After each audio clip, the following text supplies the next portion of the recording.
So, I'm reading a horror book in Braille. Something's bad is definitely going to happen. I can feel it. God's sake. Hello. Hello, everybody, and welcome to the Black Dog, episode 94. I'm Lee. I'm disappointed. I'm Jim. And I'm Elton. And this week we'll be seeing how everyone's week's been. We'll be reading out a little bit of feedback for last week's episode, which was Road to Perdition. And then we'll be getting on to this week's movie, which is my movie choice, which was Calvary. And, yeah, I'm sure we'll have a bit to say about that, but we'll get to that in a little while. Yeah, so I guess we'll just roll straight into it, because I could just bombard you with dad jokes, but you know what? I'm feeling sort of humble today. I'm not going to just give you too many of them.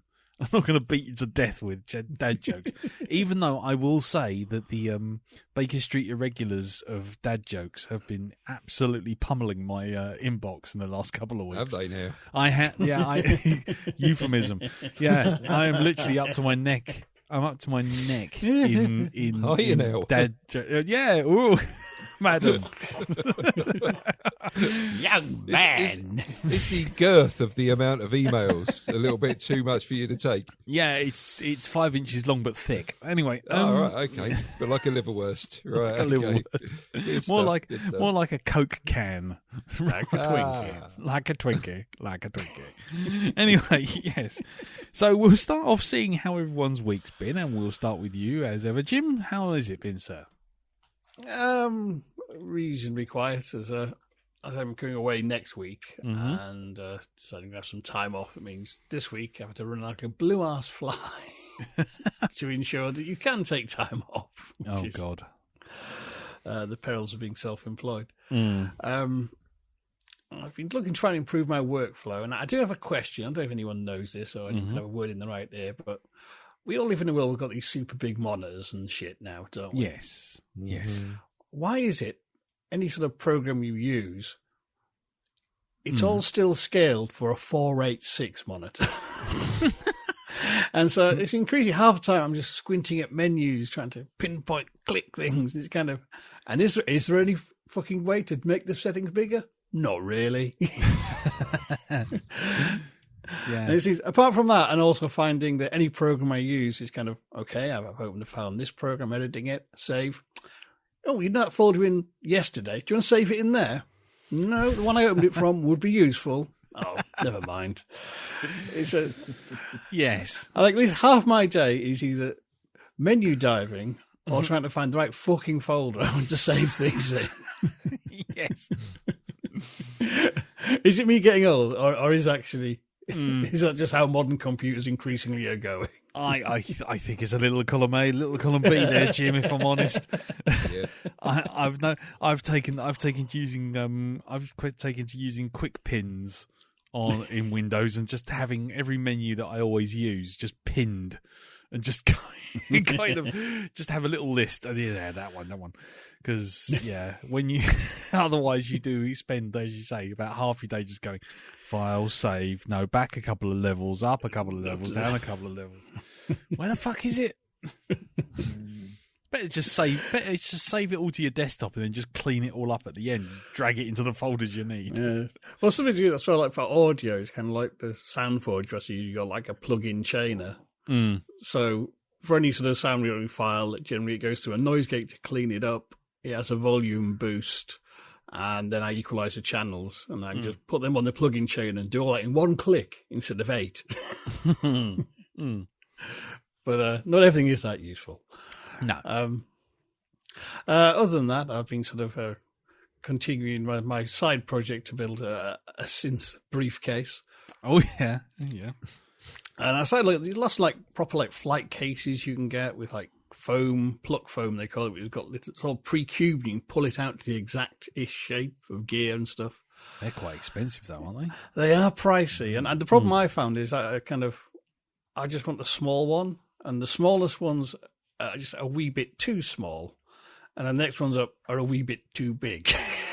Yeah. You know what I mean? So I was looking for a solution. I thought, well, what about getting an actual old-fashioned briefcase? Oh, Oh, yes. Mm-hmm. So I looked with into initials. that was going to be a pain in the ass because briefcases, it's hard to find one that's just a case. Doesn't have all kind of pen holders and document dividers and all crap I'm going to have to rip out. And it's kind of like, can I just find one that's just an empty briefcase? That's all I want. Or an attaché case. They can, oh yeah, here's a nice old one. 150 quid. Get fucked. It looks like it came out of a skip. What do you mean it's Gucci? I don't think it is. Did you get out with his grave? Fucking hell. You're having a laugh. Well, this year for your birthday, I will be buying you a Filofax as well to go along with that. And an Apple Newton. Palm pie. Well, I did find a good solution that worked out actually cheap because getting actually a decent briefcase would cost me as much as buying a flight case. It's kind of, don't really want to spend that much. No. But I thought, do you remember in the 80s you used to get those like leatherette storage boxes for tapes?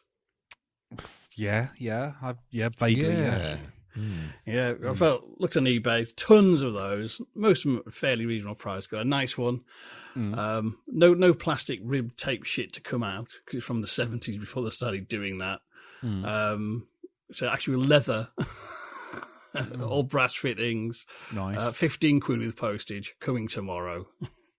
So it should be just enough to put all my small synths in and Nice. and have them all just wired up in one handy box. You And a lid to shut so they don't get dusty as well. So, nice. and I never I did think about going the foam route, but then I was looking at well, actually, the real trick to do is get there's actually super duper Velcro used by guitarists for making pedal boards. So we're gonna have a bigger got a roll of that coming. So we have a couple big strips of Velcro and small little bits of Velcro on the synths. Then just stick them in any way I like, and they won't move. Brilliant. I'm gonna have lots of fun in my week off. Right. Okay. Yeah. Until such time as you need to switch them out, and then you've glued them in, and you've got to. Well, that's the beauty. You just pull the Velcro off and stick another one in. That's cool. That's it. Yeah. Nice. Euphemism. Don't. Nice. So, when you intend to have this project all sorted and sorted out, then Jim, when can we see you kind of busking around with your synths? I've no idea. I know I'll sort of do it and I need to order a wire from Amazon that'll take 3 weeks to arrive or some stupid shit like that. Because this is what always happens on these projects. So. Oh, yeah. Absolutely. But, you go into these things knowing there's going to be one stupid hold-up, probably for the cheapest part of the setup. Yep. Yeah, the Velcro you probably find. yeah, that'll be... They'll send me the wrong shit or something like that, Yeah. That's what happens in these projects. I'm signed up for that. That's priced in. It'll happen when it happens. So. Right. Okay. You should put up when you start it. When you start, you should do like a little progress photo montage. We can follow along. Stick it on your Hypnagoria page or something. Yeah, I may well do that. That'd be cool. That'd be pretty cool. Anything else, sir? No, I'll leave that there for this week, I think. Okie dokie. Then in which case we shall move on to Elton. How about you, sir? Well, I'm on top of the world looking down on creation at the moment. And the only reservation you can find? It is the love that I found in a city around me on the top of the world. Yep. You reformed the Carpenters. Is that what you did? You're welcome. There you go. You're welcome. Excellent. Some necromancy going on there, is it? Yep. No, I've seen two things this week. Number one is The Batman. Okay. I have now seen The Batman. And Yes. do you know what? I quite enjoyed that. Yeah. Although I was left wanting more Riddler. All right. I've not seen it, so I don't know. Okay. I had to watch in 2 sittings, though. Because I ain't sitting down for 3 hours to watch that. No way, Jose. Right. But from what I got from it, I really enjoyed it, actually. I thought it was good. I quite like the style of it. I like the people in it as well. Paul Dano, I think he's brilliant in everything that he does anyway. So Very good. Yeah, and a lovely Debbie McGee.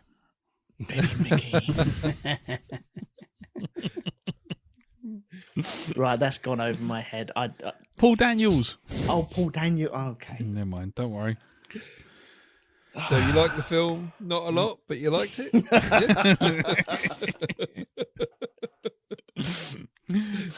Robert Pattinson and Paul Daniels. It's magic. Cool. So yeah, go on. No, I thought that was really good. I highly recommend people go out and catch that. Definitely in your local theatres. I think it has left the theatres now. I think it's left the theatres. Yeah. And the other thing I've been watching, I think, what's it called? Pistols. Now, this is the Danny Boyle thing on Disney Plus about the Sex Pistols. Mm-hmm. I have no reference of the Sex Pistols whatsoever. So I don't know how close this is to real life. I think a lot of it has been jiggeried and pokeried a little bit. And I know that John Lydon actually turned around and said, no, I don't want anything to do with this whatsoever. You know what he's like. You know, if he's not against it, then it's not really him, is it? So No. But I'm really enjoying it. I think I've only got one more episode to do, and it has broadened my horizons. There's some really good characters in there as well. Some great acting from all the people involved. And the first time you hear Johnny Rotten speak, you're like, oh, that's so good. It does sound really, really good, yes. So I'm not too sure how deep it is going to go into certain aspects that broke up the band and removed members from the band towards the end. But as I understand it, it's from because I heard the reviews of this a while back, but it's from Steve Jones's perspective. It's from his memoirs, isn't it? So it's not anything to do with John Lydon, really. No, it's definitely from Steve's perspective. Yes, yeah. So I don't know how much you're going to get, how different it varies, but you know. But there you go. Sorry. Anyway, carry on. Sorry, I just thought I'd mention it.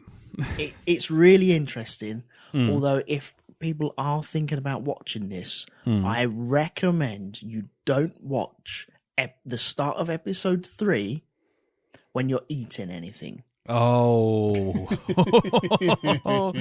Okay. Either have a full stomach or an empty stomach, and it's all digesting, because just episode 3, go into that carefully, because I had reactions that I was not expecting to have early this morning. Oh God, I know. I think I know what this is. Oh God. Yeah. Yeah. I do. Okay. Yeah. Just to pre-warn everyone. Yeah. But what I've never understood. I've never even tried to get into the Sex Pistols. I think I know of them just through the sounds that you normally get. You know, the TV will show you certain bits, BBC will show you certain bits, and you'll hear things, and you'll catch the end of a documentary or halfway through a documentary. And I've seen the Sid and Nancy documentaries, and fucking hell, they were young. Yeah. But that's all I really knew going into it. And this has broadened things. It's like, oh, okay, that's quite cool. So there's a lot to take from it. And the acting is superb through it as well. So I would recommend people go and try and catch that if they can. Okay. And even if you're not into punk or anything. And where is that on? What's that on? That's on Stars on Disney Plus. I gotta say, Disney Plus and Stars is really starting to become like the channel, isn't it? There's actually a lot more stuff on there now than just Disney Princesses, Star Wars, and Marvel. I'm watching a bit more, yeah. I must admit. I think I watched that Dope Sick as well. Yeah. A couple of weeks ago. Yeah. I thought that was really good. Yeah, I'm watching the Orville right now on it as well. Ah. And it's just, Oh, I've got to start that. Yeah. Yeah. Number was it season 3? yeah, that's it. Yeah. Yeah, cool. Anything else, Elton? No, that's it, mate. Cool, mate. That's it. No worries. Okay, Pistols. There you go. So then we move over to you, then, Mr. Barnard. How's it been with you? Well, yeah, a little bit of a busy week this week. Mm-hmm. So I'll try and get through it as quick as possible. Okay, so bear with me. First off, going back to Disney Plus, Miss Marvel. That suddenly Euphemism. appeared out of nowhere. Indeed. To get as abrupt with it as possible, yeah, really liked it. I liked the style. I thought it was a fun show, not taking itself seriously at all. Yeah. Yeah, just played with it. You know, I like the way it's presented. Say Miss Marvel or Miss Marple. Miss I was Marvel. going to say, it's a very different version to the Joan Hickson one, Yeah. I believe. That's why I said Indeed. euphemism. But Indeed. Yeah, in this one, Miss Marple has powers, and she will fuck your shit up, right? If she thinks you're guilty, right? Yeah. And don't Yeah. give it that murder voice. Yeah. You know, when you sort of like confess, because you know how all murderers in the show are sort of like the people that did it are like, oh, it can't possibly be me, and then they get caught and like, but you did it, and here's the proof, and they go, well, yes, I stabbed him in the heart with an ice cream cone, so it would melt and you wouldn't find me, but you've managed to trace me, and I'd do it again. Yes, it's a bit much for a Punch and Judy man, but there you go. So yeah, Miss Marvel, great addition to the MCU. You know, yeah, give that a bit of a watch there. Secondly, I did watch The Unbearable Weight of Massive Talent, which is the film about starring Nick Cage being Nick Cage. All right? Yes. You do surprise me. I dare say, if I've got to be completely honest, I really fucking enjoyed this. It was great. I loved it. It was. I want to hire Nick Cage to come to an island to a birthday party and go on a crazy fucking adventure with him now. Yeah. Now I've seen this. Yes, and maybe take some drugs as well. And watch Paddington. Oh my god! No, Paddington 2. Paddington 2. But I'm not going to say any more about that. I've really got to sit and watch Paddington 2 now. But Have you not seen it? no, I've seen Paddington 1, and it's like I've really got to see fucking Paddington 2. Oh man, it's a great film. I know. would have stuck that on the docket if I knew you hadn't seen it. You know what? I think I've got a feeling I'm going to be like Nick Cage is, but when he sees it in this, tears rolling down his face. Fucking brilliant. Yeah, I loved it. It's such a fun film, and Pablo Pascal in this, the two of them just the chemistry between the two leads is absolutely brilliant. But the drug taking scene in the car when they're off their tits on, I think it's like LSD. It's Pablo Pascal's the expression. Pedro, sorry, the expression on his face when he's off his knockers on LSD is just. It's worth the price of admission alone. Okay. But I just wish all Nick Cage films had been this good. You know, it took him to actually appearance himself in a movie to me to go, yeah, this is a good film. Very funny, not to be taken seriously at all. Okay. Cool. So, yeah, get on and watch it. So, couple more things I did done see this week. In preparation for the film we saw on Saturday, myself and Ree sat and watched Prehistoric Planet, which is the new David Attenborough series on Apple TV. Now, I haven't paid for the service. I've got like a free, a free period that I can watch this. But the first episode is actually free on Apple TV anyway. You don't have to actually sign up for any subscription or anything. You put your login details in, but you will get that episode for free. And yeah, totally fascinating, absolutely gorgeous to look at. This show, Right. It's like somebody's taken Walking with Dinosaurs and gone, you know what, we need a graphics upgrade. And yes, they've gone to town. Yep, and I learned some new stuff as well It's like I didn't know that T-Rexes actually had no problem swimming across bodies of water to get to where they needed to be, because it opens the actual first episode with that. And it's like, oh, okay, this is new, but fantastic. Yeah, How did they know that? I mean, seriously. I don't know. I mean, let's be honest. I mean, how did something with arms that are like would Toothpicks. be like? Yeah, I was going to say like the equivalent of someone putting chipsticks on the front of my nipples actually swim. Yeah. It's quite a tense scene though, because they've got a mosasaur tracking them through the water. It's the T-Rex and 5 of its babies trying to get to this other island. And as David Attenborough says, the actual T-Rex, even though it's in the water, can still fucking handle itself quite well. Thank you very much. You know, so it's still touch and go, even though the mosasaur's quite happy in the water. But I also think it's quite funny that David Attenborough does the serious stuff about dinosaurs, and Richard Attenborough was involved with the sort of like Bringing them back. Bringing them back, yes. Bring that shit back. So there we go. Prehistoric Planet. Yep, highly recommend it. Go if you've got any kind of interest in dinosaurs or you want to learn 1 or 2 new stuff about them. Have a watch, and it's glorious to watch. So we come to Saturday morning, and Yep. Jurassic World Dominion. What can I say about this film? It's not terrible. It's not the worst film I've ever seen, but I'm going to tell you this now: the actual plot that presents itself in the trailer is not the actual plot. Now I don't know if this may be a spoiler or not, so you'll have to forgive me because I've not seen the film.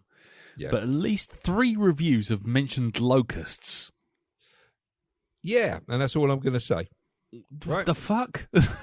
I thought No, did you get Jurassic locusts? There's something more sort of shitty going on in it, shall we say? Corporate stuff, but I won't go into it anymore. Unless people out there do actually want to see it. But there is the main storyline kind of involves locusts, and these locusts that this company who has taken over from InGen Biosyn. The clue's in the name. Yeah, exactly. It's biological sin. Biological sin, yeah. I can't say anything more than that, just in case people do want to go and see it. It's not the one that's presented on, like I say, on the trailer. The whole thing about dinosaurs and man living together. There's a bit of that in there, and there's some nice stuff. And if you've seen they've done a website for the film called Dino Tracker. And it's like apparently all the sightings of all the dinosaurs from all over the place. But they've actually gone and made little films for each bit, like little sightings, like people taking stuff on their phones. Every week there's new dinosaur sightings that they put on there. It's actually pretty good. And you do learn some stuff about dinosaurs on there. So it's a little bit educational. I just wish the effort that had been put into the website could have been put into the story, really. Right. So, like I say, it's not terrible, but the fun comes from when the old cast, which is not a spoiler because it's in the fucking trailer, when the old cast actually turn up and start interacting with one another. Because there's some nice little callbacks to the sort of the first film, and it's just little comments and this, that, and the other. So yeah, the fun is more in the old cast than I would say the new one, the new set. So probably don't feel the need to maybe go and see it on opening weekend, but if you've got nothing else to do and you're a Jurassic Park fan and you do want to see it, then fine. Go forth and dinosaur. Watch. How long is it? Is it quite a long one? I think it's the longest one out of the series. It's about 2.5 hours, I think. Jesus. Yeah. But yeah, there you go. You know, it's an acquired taste. It's whether you decide you want to acquire it. Okay. So Cool. There you go. Yes, sorry, go on. No, it's all right. Go on. Sorry, just the way you said "there you go." I thought you were going to finish up. So go on. No, what I'll do is I will end on this. No, it's last all right, bit. mate. No worries. I'm not worried. On the Saturday night, Yeah. we as a sort of like a little, something a little bit different. We went to see Sarah Millican. Oh yeah. on live at the Apollo, and yeah, really, really good night. Very, very enjoyable. A little bit short. I don't mean her because she is short anyway, but I mean the show. Just I don't know. Maybe I was enjoying myself a bit much because it was. I think it was something like around about 2 hours, including an interval. But it just like she didn't come on for an encore or anything like this. She just that was it. I'm done. I'm going. I'm fucking off back to my hotel. See you later. So yeah, very funny. Pretty much the standard sort of Sarah Millican fare. If you're a fan, you're going to really enjoy it. It is a good show. Although I really wish that she wouldn't ask the audience questions because some people Think they're funnier than they are. Think they're funnier than they actually are. Yeah. So, there you go. That was that. So, Sarah Millican. Yay. There you go. Good night out. Very good night out. Okay. Fair enough. So that's me done. That's you done. Blimey. Yeah. Okay. Well, we're rattling through it this week because basically, my week has essentially been some of the things you've already mentioned, which is Miss Marvel. Saw that. Yeah. Which I thought was fun. It's just good fun. It's okay. Against my better judgment, I've watched another episode of Obi-Wan, but I'm just going to leave that because I've kicked that, and they still haven't worked out how to film a widescreen shot and make things look like they're barriers. And then the other thing was Top Gun. I did go to see the Top Gun. You felt the need. The need for weed. Speed. The need for speed. It's I can't say it's a bad film because you can't. This is Jurassic Park Dominion with wings, isn't it? This is with jet engines. Is that right? Is it getting the same review? Well, kind of. I mean, the thing is, you can't go to a film that is a sequel to Top Gun and then complain that it is exactly like Top Gun because that's essentially it, isn't it? Yeah. You can't go, oh my God, it didn't have massive depth and amazing dialogue. Why would you Because have massive depth? Why would you have that in a Top Gun film? Top Gun. What do you fucking want? Jesus Christ almighty. You're wanting sense from a Top Gun film next. Yeah, I know. Exactly. I think you're a bit cheeky. I really do. I think you're a bit cheeky on what all these stuff. I think because you paid your money. I think you're pushing the boat out. I mean, on the positive side, I will say that the aerial sequences, both in the cockpit and outside of the cockpit, are they are so far beyond anything now. I literally sat there every fighter scene. I was like, oh my gosh, and you get like really sweaty palms, and I don't like flying at the best of times. So when you're getting actual camera footage inside the cockpit as they take off of fucking, what was it, aircraft carriers and all this sort of thing, and you can see the actual stars flying the actual planes. And you're like, bloody hell, this is proper. This is, you know that the next time they're going to have a fighter plane sequence in a film, this is what they're going to compare it against. There's no two ways about it. You just sit there and go, well, there's the bar and it has just been raised. Yeah. Where it falls down is all the other shit. Basically, everyone's got a name like Hangman, Wingman, Fruit Bat, Bug Chops, Bag for life. For life, yeah. Value Meal, or Spiral Bound Lizard. Exactly. Rice packet. They've all just got these names, and you wouldn't be able to pick a single one of them out from a lineup. Not even one. Agnew colostomy bag. Not even exactly. him. No? Bum chuff, and Bumberclart, and Miller Corner. Yeah, go on, and they're all there, and the fact that they refer to each other by those names is the only reason you even know who the fuck they are when they're outside of the planes. It has all the cliches. I mean, it is literally a book of cliches with some decent fighter pilot bits in it. There's no two ways about. Book of Boba Fett, Book of Cliches, is that it? Oh, no. It's much better than the Book of Boba Fett because shit actually happens over 2 hours as opposed to over 7 where fuck all happens. But and they don't have the Mandalorian taking over for a third of it then? No? Okay, right, fine. Sorry. Oh, wrong franchise. But, well, actually, it's funny you mentioned Star Wars because the end 25 minutes is basically the trench run from fucking Star Wars. No. It is. It's like the only way we can get to this base is by racing down this, and I'm not giving spoilers away because this is right at the beginning of the film as well.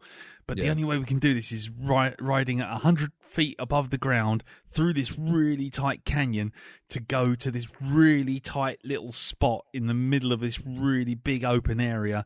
And why didn't they just go on the horses?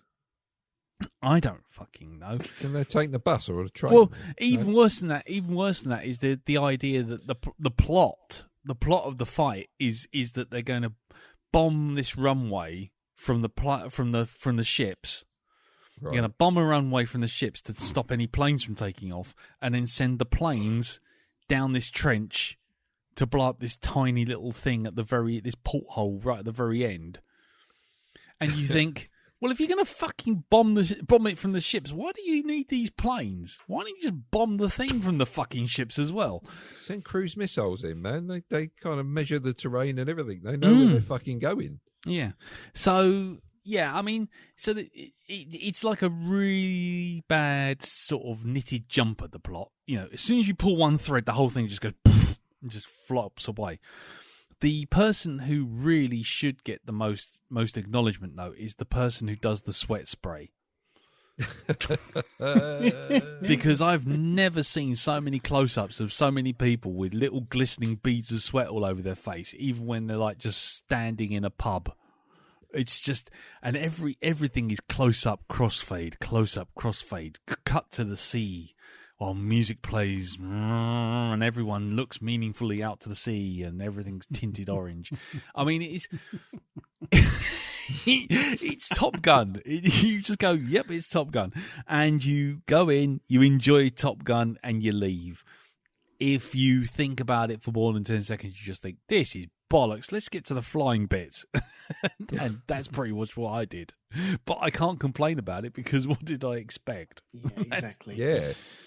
No, well, I mean, in all honesty, Carol wanted to see it. I was just like, yeah, let's go out. It's Wednesday afternoon. Let's push the boat out. And Wednesday afternoon was the only time we could actually find any seats. This thing is bloody sold out forever. So yeah, I really do want to go see it. I tell you what, if you do go see it, I wouldn't say don't go see it, but what I would say is go see it on the biggest fucking screen you can see, because those flight sequences are just incredible. They are proper heart-stopping, tense, grab the arm of the chair kind of moments. Yeah. There is no way you can't be thrilled by the flight sequences, but it's just all the rest. But if you took all the rest of the bollocks out, the film would be like 30 minutes long, and you'd be like, "Yeah, okay." Well, that was what I was going to ask next. Are the flight sequences 5 minutes at the very beginning, and then 10 minutes at the very end? No, I'm being unfair in honesty. I mean, it seems to know exactly what everyone's come to see. I mean, even to the point where even if Tom Cruise doesn't have to be in a plane, he ends up in a plane. Yep. Every 5 minutes. I mean, it is a plane sequence, lovey-dovey sequence, plane sequence. Oh, here we are getting our team together, plane sequence, everyone looking around, getting cross at each other. It sounds like a woodworking film. Man. Yeah. There you go. Nice. Mm. Yeah, so I mean, it does what it says on the tin. And you can't knock it for that. And if you like the sound of watching Top Gun again, but done with minimal CGI. I mean, the CGI is still used for things like the like when the bad guys fire rockets or shit like this at you. But when you see the actual planes flying about, you know instinctively that is not CGI. Or if it is, it's the most amazing CGI I think I've ever seen.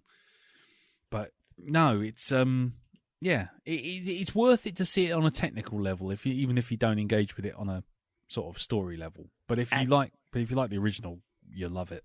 Actors all over the world are going, I'm going to have to learn how to fly a plane now, aren't I? I'm actually going to have to do the job that I'm acting for. Well, that was the thing. That's what I found out, was that they actually did do 6 to 8 months of flying school, just flying these things. And so that's the thing. They're flying them, maybe not doing all the stunt work that you see from the exteriors, but they are certainly taking off from those runways, and you can see. Well, they're pulling the G's, aren't they? Yeah, there's one shot. There's one shot with Miles Teller as they do this thing where the plane has to pull up and go really fast, and it has to sort of pull like 8 or 9 G's. And they do a pit, and it looks like someone's got hold of his face and literally just pulled it down into his socks. It's like you weren't ready for that, were you? And he's kind of going. You can see the director go, that's really good, let's keep that in the film. As his face is stretched like a spaghetti-o. He jumps out of the plane, he looks like that guy out of RoboCop, just coming out of the toxic waste. That's pretty much what he did. It was just like... So Top Gun, it's an experience. It's not the greatest film I've ever seen, but it was an experience, that's for sure. And it's worth a look for that. I wouldn't say wait for it on home video, because I think that, or home video, look at me. Yes, the 1980s have just called. Don't wait for it. Go to your local Blockbuster where you might be able to order it and reserve it. Exactly. Now go down to your local rental store and ask the lady over the counter if she might reserve a copy once it is released. It's worth it. It is worth looking the cinema. It is probably the only way you'll actually really enjoy it. If you watch it on telly, I don't think, unless your telly's like 70 feet across and you're sitting like a foot from it, you're really going to get the thrill out of it.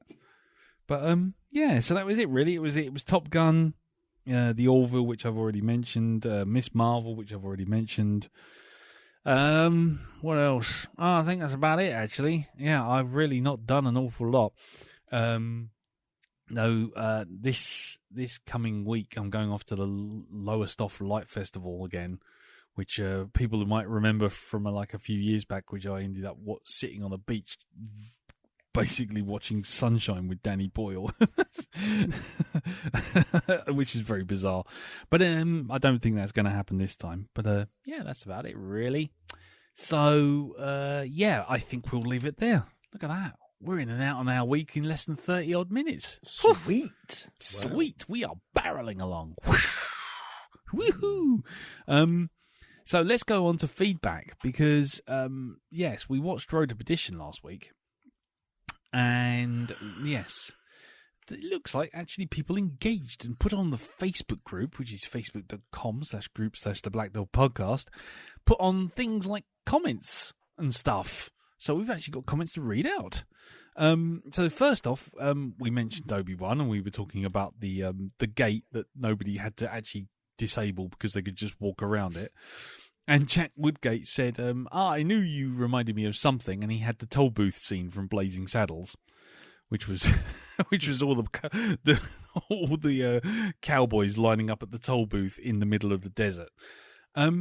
While Chris Johnson said Obi-Wan, because we were talking about that, reminds me of the TV series Arrow. In the voiceover, the title says that Oliver McQueen was marooned on an island, take a drink, for years. Yeah. But as you watch the show, you find out he was on and off that island more times than an 1830s rep. While Peter Organ from the Orgcast jumped on and said that Road to Perdition was indeed an excellent film with surprising turn by Hanks, but it was too tense and grim for a rewatch for me. Umming and ahhing, though, over whether or not to watch this week's movie, which is Calvary. Just judging from the poster, it looks like a grimdark Father Ted, and I'm not sure I can face that either.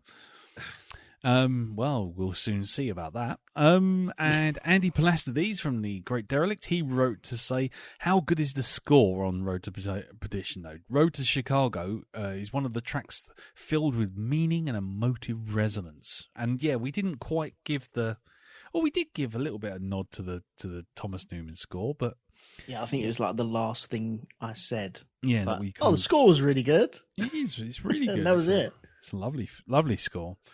Paul Kearns also wrote in to say, and he said, after listening to the podcast yesterday at work, I decided to watch Road to Perdition again for the first time in nearly 20 years. The first time I watched it, I was as a 21-year-old single man. This time I'm a 41-year-old married father of two, so my perspective has changed. I like that it's a subtle revenge film, a polar opposite to the likes of John Wick. Not that I don't like Mr. Reeves in full-blown Baba Yaga mode. Who doesn't? It's just nice to see a well-thought-out gangster movie where every kill carries consequences for the character. The emotional weight of the film hits differently this time too. All the characters, even Connor Rooney, are all in a situation they don't want to be in. When Michael has just dispatched the henchman, John Rooney turns around to face him and says, I'm glad it's you. The room got really dusty all of a sudden. He knows that his life would probably end this way, and he's glad it is to Michael, the man who is more like a son to him than his real one, Connor, who, he guessed, would have been the only most likely to have offed him, only other one most likely to have offed him. All the actors are on top form, and some of the dialogue is amazing. Thank you for giving me the incentive to watch this film again. Well, you're very welcome, Paul. There you go. See? Here, there you go. We've done it. We've succeeded. We've got someone to watch a film. Yay! Woo! No, thank you very much for that, Paul. I'm glad you liked it, and I agree with everything you say. Yeah, and maybe we should do a John Wick at some point. I don't think we've actually reviewed one, have we? No, we haven't. Don't think we have. Not that we could actually say a hell of a lot. Did you like the kills? Yes, I like the kills. Did you like that bit when he killed someone? Yeah. Did you like that bit when he killed one? We'd done John Wick. Did I we think we did the first one. Yeah. Oh well, we did. Oh well, there you go. Well, I don't know. The Black Dog one has vanished into the ether, and we shall say no more about that for the moment. So for the moment, let's just pretend that we haven't. And also, Martin Thompson brings up that John Michael McDonagh's film, which we're about to review, Calvary, was a follow up to another film called The Guard, and The Guard has just popped up on Netflix. So there you go. And he just wanted to let everyone know. So there you go. And I would recommend it because I have to say The Guard is a slightly more light-hearted affair than Calvary. But Brendan Gleeson as well, isn't it? Yeah, it does. Yeah, it is. And he's superb in it. And Don Cheadle as well. Oh, so there you go. Anyway, that's it. That's the feedback for this week. So yeah, thank you for everyone for sending that in. If you do want to get in contact with us, as ever, you can get in contact with us through the Facebook group, which is facebook.com/groups/The Black Dog Podcast, and drop a comment underneath this week's episode. And we'll read it out next week. You can also get it into us via email, which is feedback@blackdogpodcast.com, or you can hit us up on the DMs on Twitter, which is @BlackDogPodcast. Actually, I've said that, and now I've just realised I might have got something through Twitter. So I'm just hold on, panic. I've done it. Hold on, have we got something through Twitter? Did I get a feedback through Twitter? No, I didn't. No. I thought I did, but I didn't. I just dear, never mind. It all went a bit wonky there. Right. Anyway, right. So we'll wrap it up there, and we shall take a break with a jingle. And then we shall be back to review Calvary. Roll the jingle.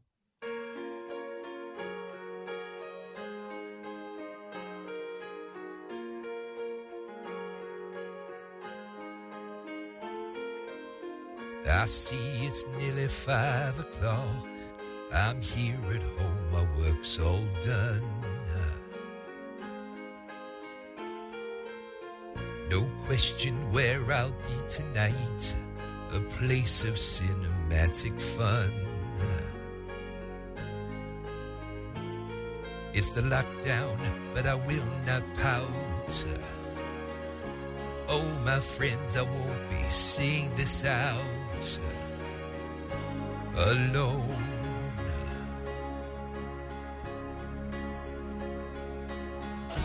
There's Lee and Elton and Jim and Darren, all sitting far apart for social distance. We're at the shut-in cinema, down in the bunker of shun. Down in the bunker of shun.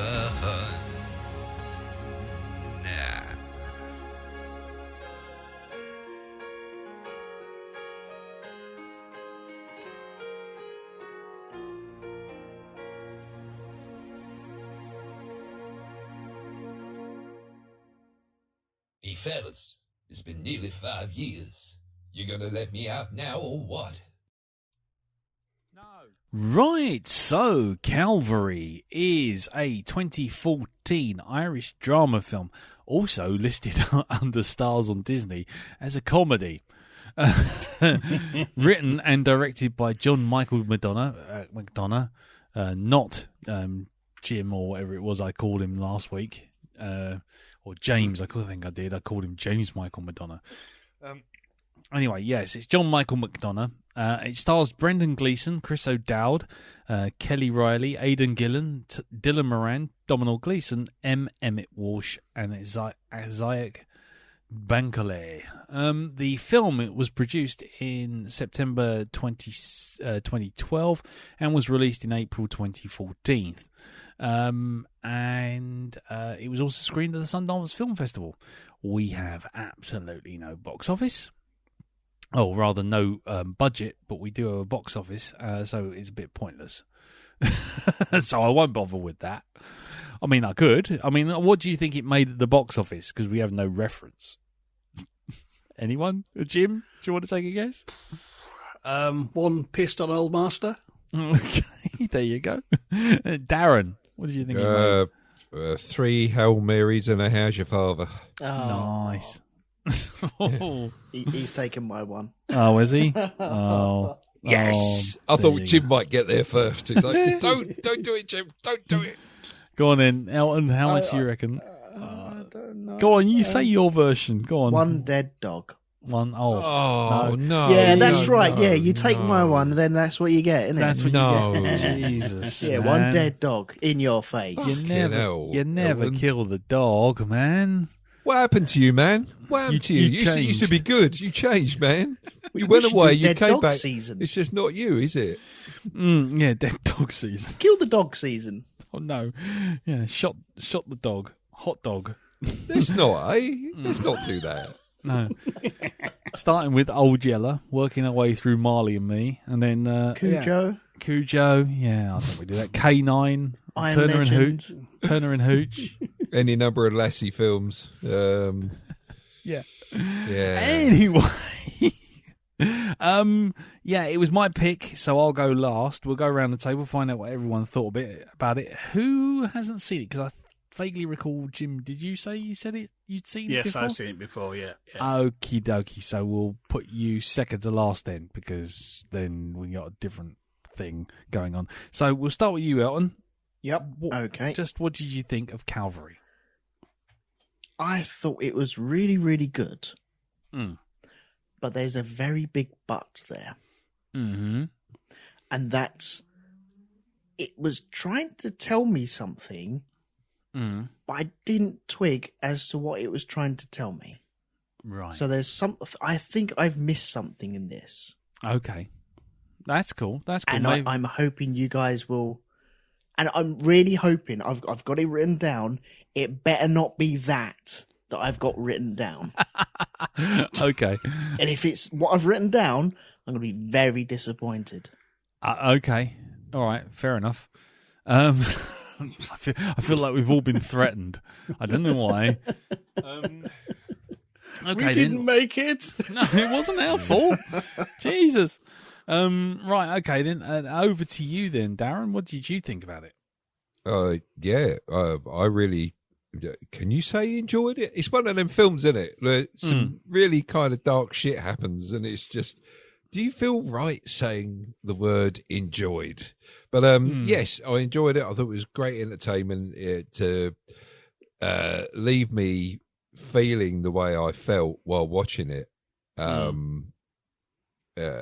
Yeah, I mean, if a film provokes some sort of emotional reaction in you, then that shows that it does its job. And I think that's more than enough to say, yeah, that's a great film. And for me, it was a great film. About Father so-and-so and the town of cunts. But Father James. Father James and the town of cunts. Because they all were. Every fucking one of them was a cunt, apart from the dog. Yeah. Right? Everyone. Even his daughter kind of, fucking says it straight down the line. You fucking arsehole. Or something she says to Dylan Moran. Yeah. It's like, you complete prick. Exactly. You complete prick. It's like, yep. He won't say it, but she will. That's right. Thank you very much.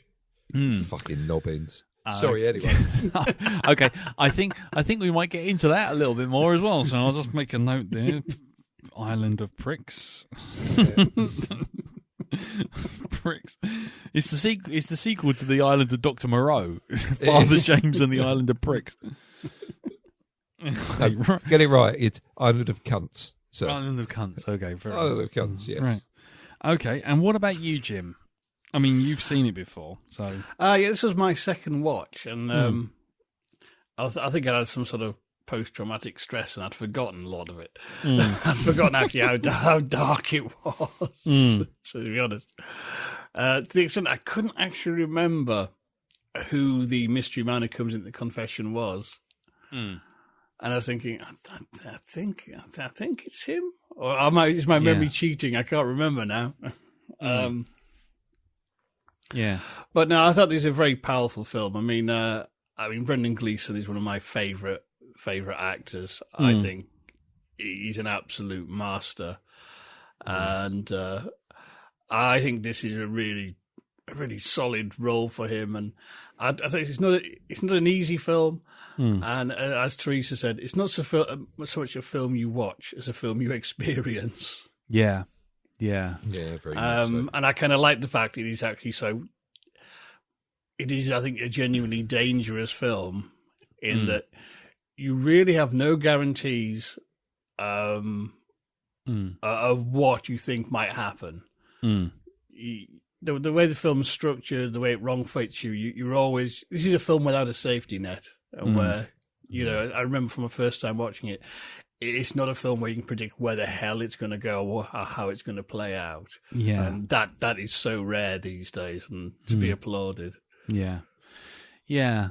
For me, I'm going to say I at first I was about 10 minutes in and I thought, oh, this has got some dark comic stuff. And I realized it was John Michael McDonagh, as I mentioned last week, he's the brother of Martin McDonagh, who did Seven Psychopaths and In Bruges and 3 Billboards Outside Ebbing, Missouri. And then John Michael did The Guard and Calvary and War on Everyone, which I think I reviewed ages and ages and ages back in one of my How's Your Weeks. And they've both got the same kind of that sort of really dark, sort of pitch black acerbic humour with a healthy dash of cynicism. And I found myself kind of warming to that. But then as the film moved on, I just thought, oh, the laughs are disappearing. And the seriousness of this story and the bleakness of this story was making me kind of go, oh, maybe I should send a message to everyone and say, oops, sorry, guys. But then, yeah. But then, no, I came away. I found it a very, very good film. I mean, there's a lot to unpick there. I think I later on I read a review or I saw a YouTube review, and someone actually said the best thing to do is to watch the film and let it percolate for a couple of hours, for a day or two, and then come back to it to see whether or not you really liked it or whether you appreciated it. And I think that's right, because I'm still thinking about it like almost 24 hours later, and I'm still thinking, did I really like it, or did I just really like the performances in it, or did I like the message of this thing? What I really kind of, I hate that phrase, but I appreciated it more than liked it initially. But I actually think I do like it. The more I think about it, the more I think it's a superb movie. It's very hard to pin down in my head. Well, let's get on with it then. Let's get talking about it properly then. I mean, Elton, you said you wrote down something that you thought it was. Yeah. What do you think that the whole thing is about? Well, I'm hoping it's not. I'm not saying it is. I'm just hoping it's not. Go for it. I'm hoping it's not fucking purgatory. It fucking better not be fucking purgatory. Purgatory. No, it's worse than purgatory. Is It's it? planet Earth. Yeah. Yeah, that's right. It's only because I know you mentioned, Lee, you mentioned at the end of last week about In Bruges. And that discussion came up about in Bruges. Yeah. And then I saw this, and there was that moment where he's going to get on the plane, is he? I bet he doesn't get on the plane. And then all of a sudden, he didn't get on the plane, did he? He's like, okay. Is he stuck here? And the actual island of bastards and cunts seems very slim in other pedestrians around. It just seems to be 7 people. Yeah, and I thought, I will admit, I did think that myself initially, because it was like, I was thinking, hold on, are they covering all the sins? Yeah, okay. You know, like there's lust, and then there's is it lust and envy and greed and sloth and and all this kind of thing, and and it was just like kind of, are they covering all of the deadly sins and being right on the nose? And this is no deep insight from me. This is just me going, I must check that out. But I found out that the name Calvary is the hill that Jesus goes back to. Yes, it comes from, if you want to know, it's from the Latin, Calvarium locum, which means place of the skull. Where he goes back and gets crucified. Yep. I didn't know that, because my religious knowledge, you could probably write on the back of a postage stamp and still have room for your shopping list. So yeah, it's not purgatory. I can see why you think that. I'm glad it's not then. That's good. Yes. Thank you for not doing that, because that's been done a million times, isn't it? Yeah. You got your Jacob's Ladder and all that kind of stuff going on there. I mean, and other films do it very well. And I'm not saying that if this was doing it, it hadn't done it very well. But I don't know. I just wasn't up in the mood for another one of them. If you know what I mean. That's fair. And I'm kind of glad that it's not. I was kind of hoping. In many ways, I was kind of hoping that someone like Reverend Old Pete would jump in on this, because I do feel like we're kind of wading in the dark a little bit on the ecumenical side of things, because it's like, there's a lot of stuff here where I'm thinking, I'm sure there's a religious allegory going on here, and I'm just too completely distanced from it. I mean, does anyone else get any themes? I mean, Elton's obviously thought it was purgatory. I mean, what about you, Dal? Did you get a sense that there was a message behind it? Because I did come up with one in the end, but I don't want to just talk over everyone else. What did you think about it? I don't know if this says more about me than it does about the film. Right. Brace yourselves, everyone. But I understood why and this is, for anybody who hasn't seen it, the person that actually is the murderer, why they chose a good priest rather than a bad one to take out. I do understand that. What it is, because it's the church, the member of the church took away the innocence from a good child. So this is kind of the reverse. The bad individual taking away the innocence or the life of the good priest. It's a mirror. It's that, there is a sort of a bit of a mirror image about it. That whole aspect of it. So I got that.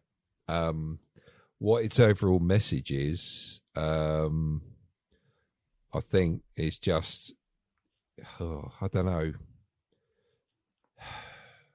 It's that Jean-Luc Picard thing, isn't it? You can do everything right in life, right? Correct, but still lose. Yeah, I think this is a prime example of that. Right. Because Brendan Gleeson's character was the only character, apart from his daughter somewhat, that I actually liked in this. That was it. And the dog. Yeah. Bruno the dog. I love the dog. Dog was great. Just slept all the time. It was just, that was it. And you see him at the end of the day, that was kind of his kind of priest that he went to. He sticks his head straight in the fur and that's it. It's like, I'm in a happy place now. Yeah. Of course, which makes, obviously, things a bit later, even that more. I mean, I could tell what was coming up. I knew it was going to happen, but when it happened, I still involuntarily had my hand over my mouth. That was incredibly upsetting. That part, honestly, on a real fucking visceral level, real kind of, I don't know. It just really upset me seeing that.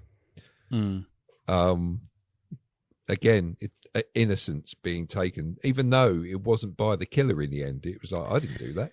Yeah, well, that's what I was going to get to. Was there's a significance to that, I think. But go on, carry on. I don't want to jump in on that. I think it also proves that everybody has a breaking point. When they get, it's like they say, everybody's got a price. Everybody's got a breaking point. And I was so glad by the end of that film to see the busted up face of the fucking barman. That's it. It was just that whole bit where him and that other shit fucking Twizzler who was stood at the bar was fucking antagonising him, and then he pulls out the gun, and it's the look on his face. You could see he was shitting himself, even though he didn't. So he didn't look. His face, the actual face itself, wasn't looking scared. You could see it in his fucking eyes, and I took so much pleasure from that. For him just pulling out the gun and just waving it around, and you just said, "Oh fucking hell!" We might have stepped over the line there, Father. Yeah, this is it. And it's like, fucking right. Fucking right, you've stepped over the line. Oh. Yeah. Man. Yeah. Okay, well, what about you then, Jim? Did you have a sort of take on it? I don't know. I think it's I've lots of thoughts about it, but very hard to put them into words, if you know what I mean. Yeah, that's fair. I think it's... it says a lot about kind of about the nature of kind of sort of prejudice. He's being made to carry the cans for the entire Catholic Church, which really, I mean, that's a lot to put on one guy. And a guy, is actually a decent guy who's been trying to help you out. And that's it. Yeah. It's also about kind of like, I think it's almost like jealousy that there's a terrible thing in people that kind of, they will turn against the people who will help them. And they resent the people because they can help them, because they're not as selfish as they are. Yeah. I think there's an awful lot about kind of this film's addressing what you do with that sort of pent up rage and negative feelings, and how it just leaks out and impacts onto everything else. If the whole town is essentially poisoned because they've all got absolutely fuck all going on. Yeah. You know what I mean? They're all absolute zeros, less than zeros as people, because they just. I wouldn't say they're broken, because that might imply, they deserve some sympathy, because I don't think they necessarily do. They're people who've fucked up their own lives by being bastards in the main. Yeah. Apart from Chris O'Dowd's, who has, he has genuine reason for being like he is. The others don't.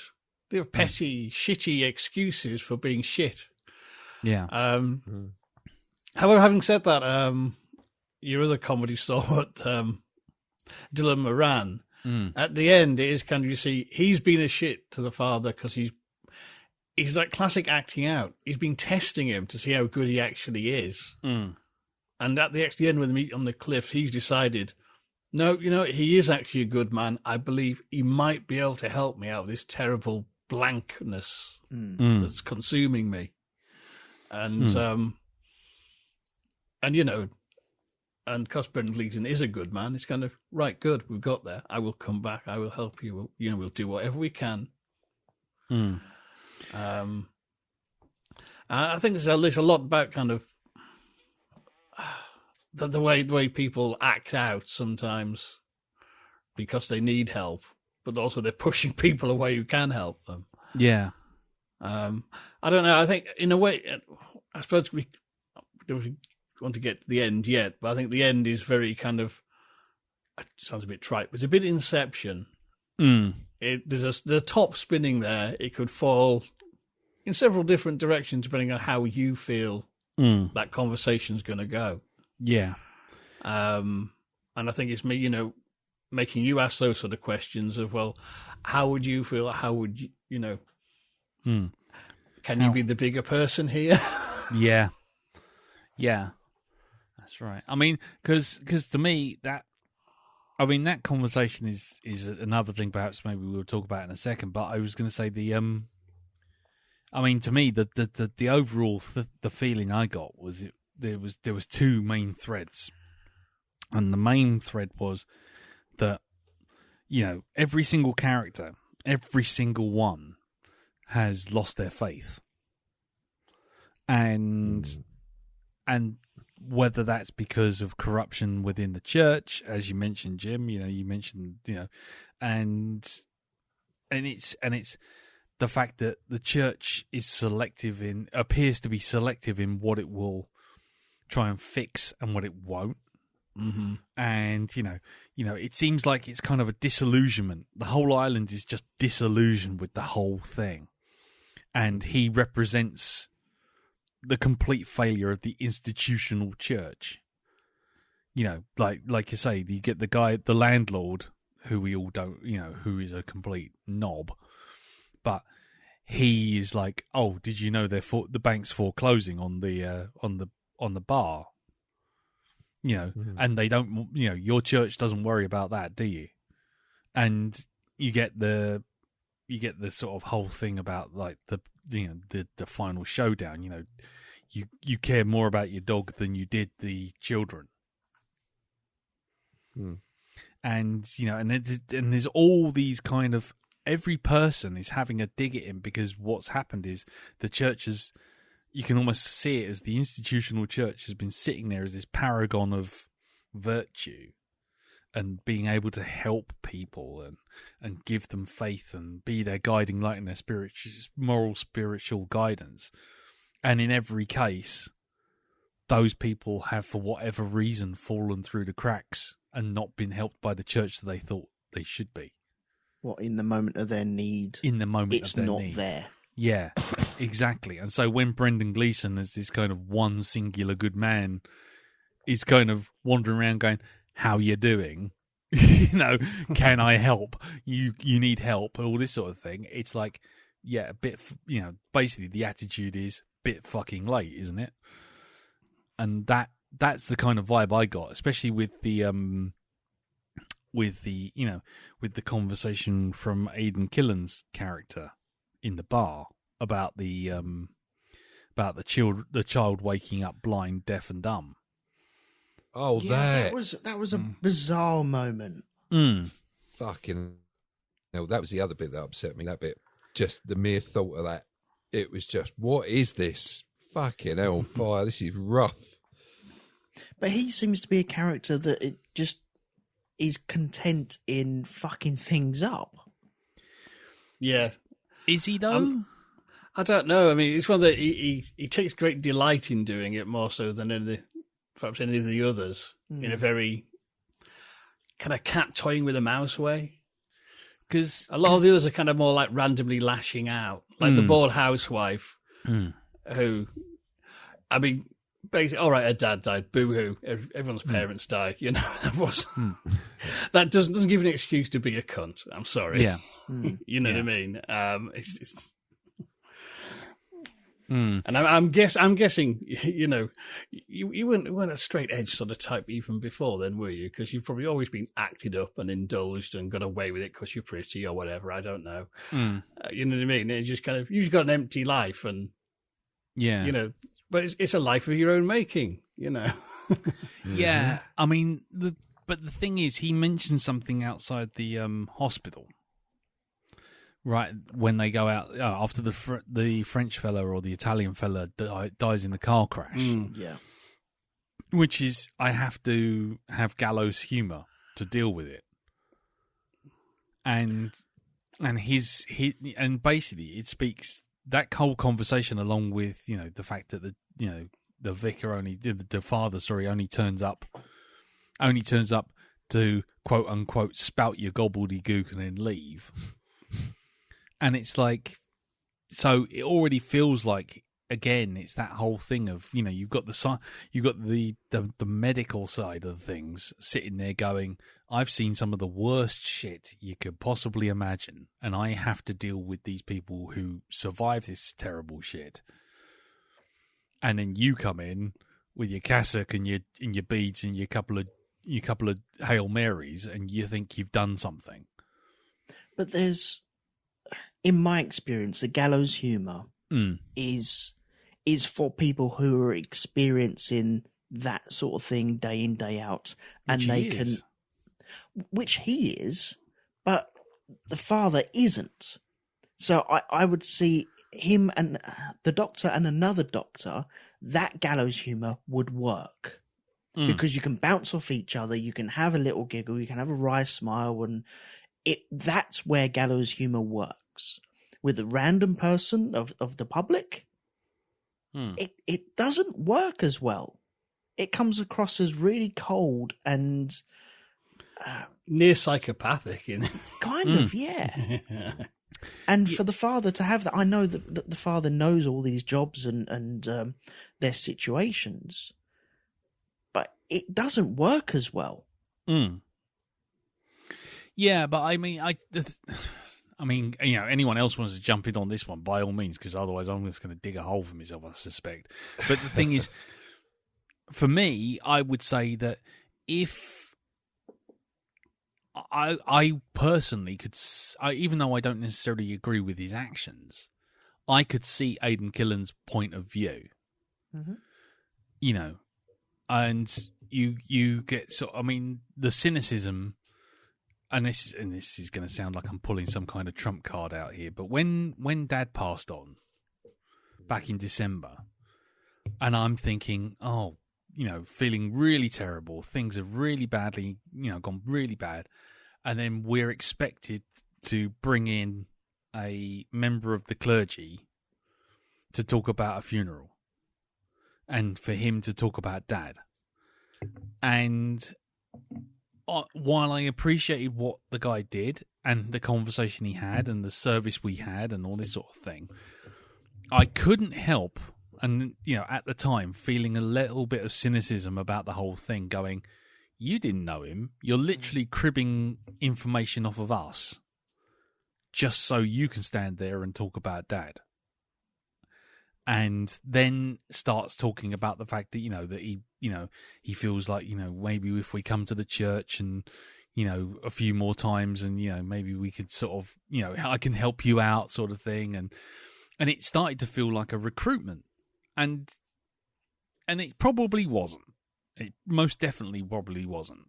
But the thing is, when you see things like that, you go, in your cynical moments, you go, right, okay, so really, A, you don't give a shit. 2, we're paying you to turn up. 3, we're paying you to turn up and talk about Dad spouting the words we are telling you.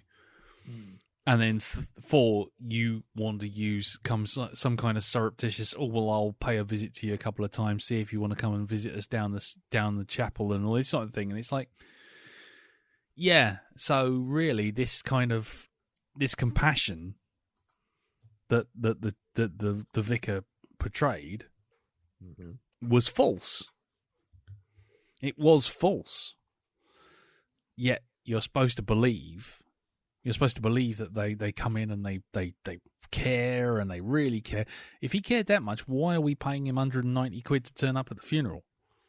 Do you know what I mean? And when you see it from that perspective, you suddenly see like the doctor who's probably working every hour God sends, pardon the pun, but to keep people alive, and people are coming back, blind or with injuries that have totally totally fucked up their lives, or they die, or they lose a loved one, and then this guy just swans in and gets all the glory because he's got a piece of water and just tapped on the back of someone's hand and said a couple of Hail Marys. It's like, I could see after a few years that would get pretty fucking wearing. Yeah. And so, like I say, I don't want to bring it down, but I'm just saying that I just think... But you will anyway. But I have. There you go. Pulled the dead parent trump card, wallop, yeah, and thank you and good night. Well done. I'm for out. You. Yeah. Round of applause. Yeah. I also used that to win a wipeout. No, anyway. But the thing is, it's like, you can't... You get can't a discount with that as well. You do get a discount. Any shop. Any shop. Well, I said the difference is, though, for that hospital visit, she's requested a priest to come.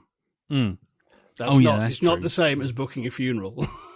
No, it's true. You know what I mean? It's an entirely different ball game. Yeah. That's kind of part of his job is going to administer last rites for people who ask for it.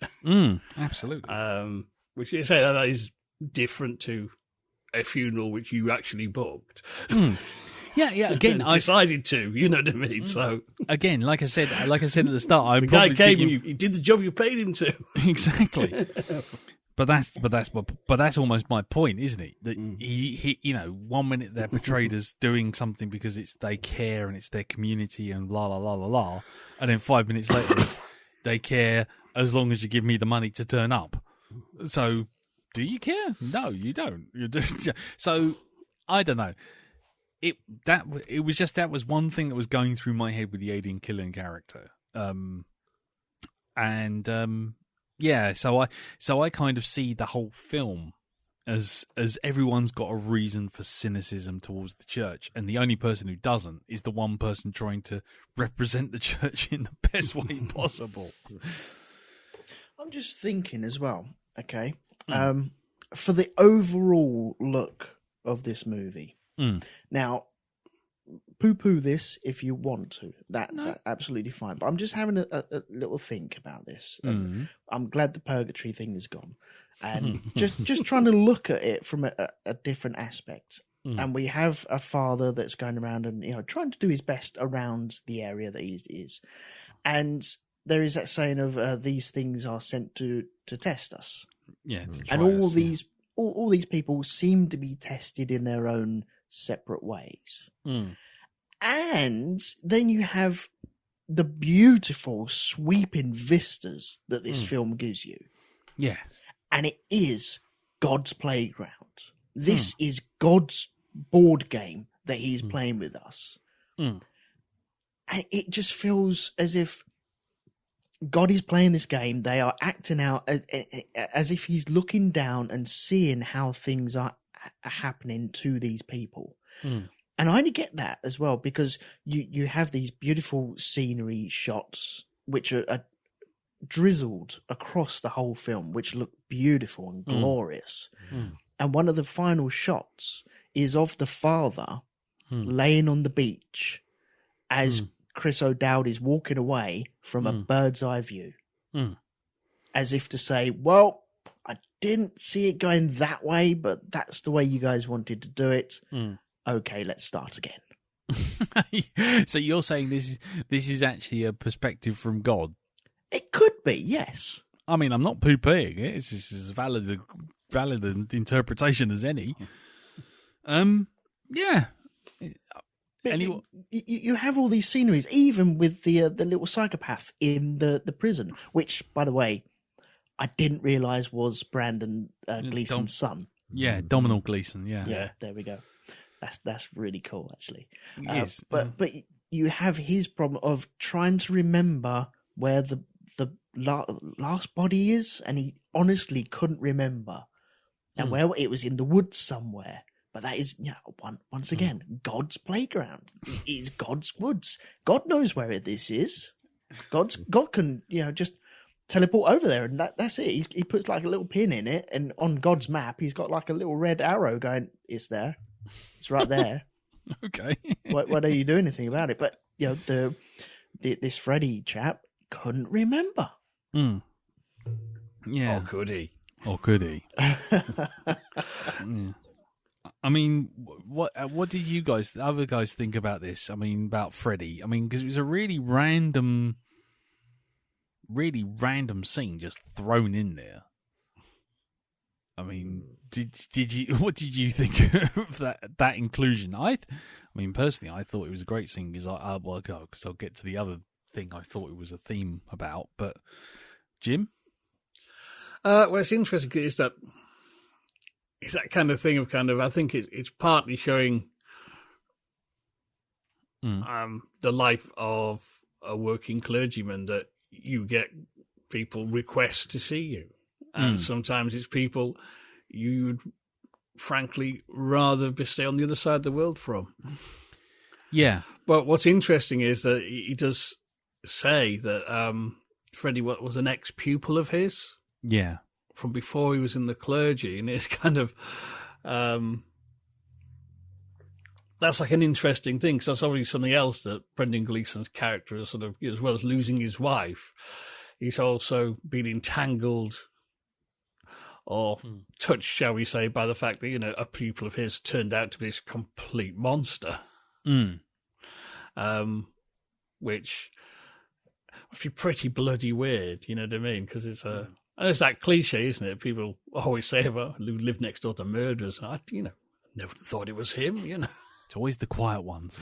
You know what I mean? But it's when you think about that must be really, really strange to have. And the fact that he has to see him is like, from one of their conversation, I think, Brendan Gleeson believes, he knows full well where that body's buried. Because it's a classic thing serial killers do. They'll often just won't tip up where one victim's buried, because that's their last bit of power they've got. The last reason for anyone to actually come and see them. Yes, yeah. And it's a card many of them have played. And again, it's that it's that sort of jousting. It's well, you call me here. Do you want to tell me, or are you just pissing me about?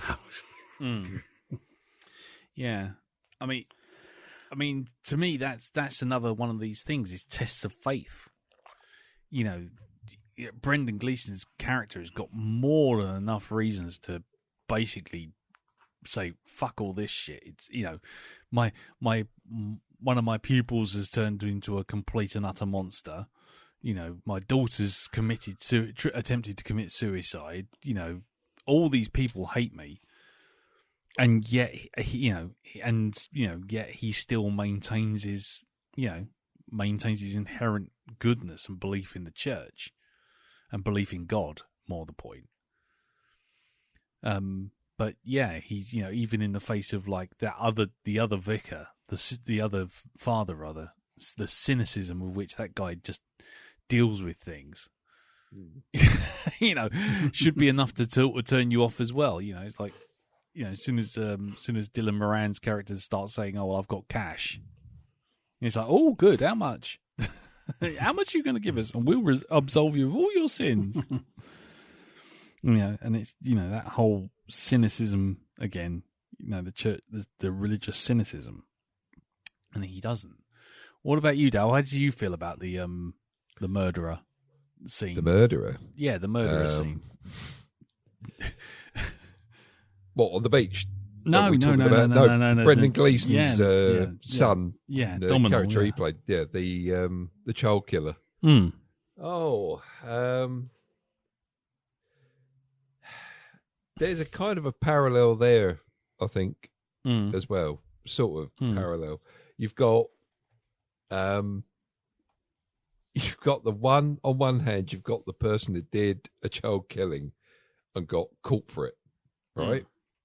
Because he did what he did, and then you've got the priest who was in the Catholic faith who never did get caught for it.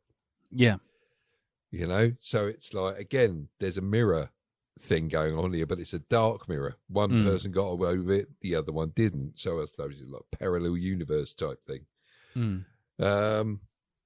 So there's that going on with it. It's that whole thing of him making jokes and expecting to get a laugh out of them. Yeah. Which shows how deranged that character is. It's like he's not realising how bad he's been. It's a bit like Aidan Thingy's character. Yeah. The one who, Dylan Moran's character. Oh, right. Who was like, I feel guilty because I feel bad because I should feel bad. I've been told I should feel bad. But I don't really. No. For doing what I do. I think that was him who said that. There was one of the characters there who said that. Yeah. So, yeah, I think...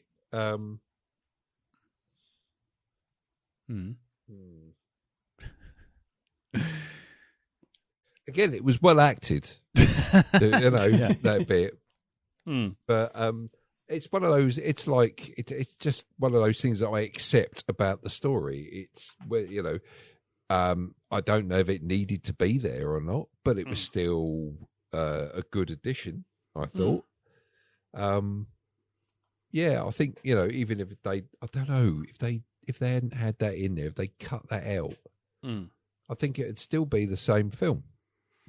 And something else as well, what you said earlier, Lee, just go into the general feel of this film. I think it does a great job of making you slowly come to, you slowly come to terms with the fact that this priest is going to die by the end of it, right? It's a whole thing of, the event is a week away, and like Brendan Gleeson, it's not sunk in yet. But as it goes on and it's getting closer to that day, the atmosphere around him just changes. His demeanour changes. He does what he does in the bar. Yeah. Because it's getting to him. Because he knows his time's almost up. I think that's to do with the dog as well, though. Well, there was that, yeah. All the comedy in this slowly drains out as you're getting closer to the point where he's going to be on the beach. And being taken out, Yeah, I thought that was really well done. It's like draining the colour from a picture. It's a bit like that until literally there's nothing but black and white left, and shades of grey, as it were. Yeah. Hopefully not 50. There you are. No, we will never have that on the list unless one of you three bastards put it on there. Trust me on that one. Well, you know what I was saying about my choice. I've already picked the film. No. No. Darren, I'll do one if you do one. Sorry? Will you? Okay. No, not like that. Well, there's like about, I think is it 3 movies in the series? Or 4? Yeah. Mm-hmm. I don't know. Really? I don't know. And I'm glad I don't know. Yeah, because they did all the stories from like one character's point of view, and then they did the whole series in one book from the guy's point of view. So Yeah. Oh God. Hey, Just know your enemy, man. frustration from the guy's point of view, isn't it? Just sitting there going, "Oh, it's not fair. It's not fair." Yeah. I don't But, know. I don't know. I'm glad I don't know. And I'll be forever glad I don't know. There's a whole discussion to be had on what it represents, those films, and it ain't what it's supposed to be. No, not at all. Not at all. I tell you what, leave it for episode 999,999 because that'll Yeah. be when we do it. Put that Can in I your ask? diary. Okay. Can I ask, who did kill the dog? And Nobody who knows. did burn down the church? No, I think he burnt down the church, didn't he? Yeah. The Yeah. what's Chris Chris O'Dowd. O'Dowd's character, Jack. Yeah. But the dog, I think the dog was just the whole point was that it was the whole village hated the priest. They hated Father O'Dowd. No, Father O'Dowd. What am I talking about? Father Frank, or whatever his name is.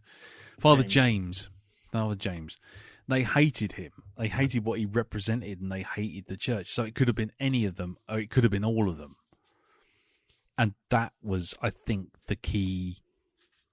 That was the key point, and I think that gets to what I thought the theme of the film was about, which was essentially that he's being tested from all sides, and it's got a sort of a Christ analogy, I guess. And this is where I get into ecumenical stuff, where I really wish that Reverend Pete was around. But the fact of the matter is, he's beset on all sides. There's 12 characters in this film, and they're all fucking cramming on him in one form or another. Except maybe his daughter, but even his daughter's giving him shit about the wife who died. And, he's done his own set of sins in terms of leaving her behind. And it's the final straw when his dog dies that tips him over the edge and deciding, you know what, that's it. I'm leaving this fucking place. I'm out of here. I'm going to fuck you lot. I'm out. And he has that crisis of faith. Right. And again, I think the crisis of faith is a sort of a Christ analogy, take this burden away from me, when he knows he's going to get crucified.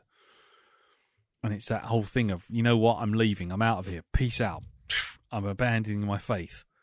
But then when he sees the coffin and sees that being disrespected and he can't abide it, it's like, well, no, there's still something in him that needs to do the right thing.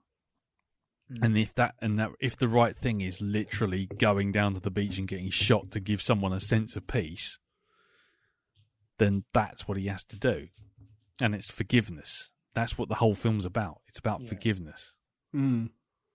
And whether he's forgiving the church or forgiving himself or forgiving, Chris O'Dowd's character for what he's about to do, or forgiving the church.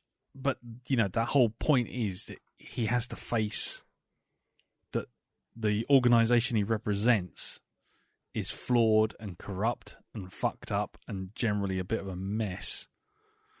But he himself has faith, and he has to stick to that faith and stick to that belief. Right. So your answer to who killed the dog is? Sorry. It's everyone. Everyone killed the dog, and no one killed the dog. It doesn't matter. It really doesn't. It's the simple It's the fact just somebody else did it who wasn't Chris O'Dowd. Yeah. Yep. And it's the final I'd straw. put money on either Simon or the barman. I would have said it was Milo. That was my thought. The kid who was going to go off because he had murderous tendencies. Because that was the whole thing, Try out letting your murderous tendencies elsewhere, and old Milo went and did it. And serial killers normally start with Yeah, animals. they do. Yeah, that's true. Yeah. Exactly. And that whole thing, it goes back to that quote. I really feel like violent tendencies. I feel like I'm going to kill someone, and I think that will get me in the army because that's kind of what they want you to do.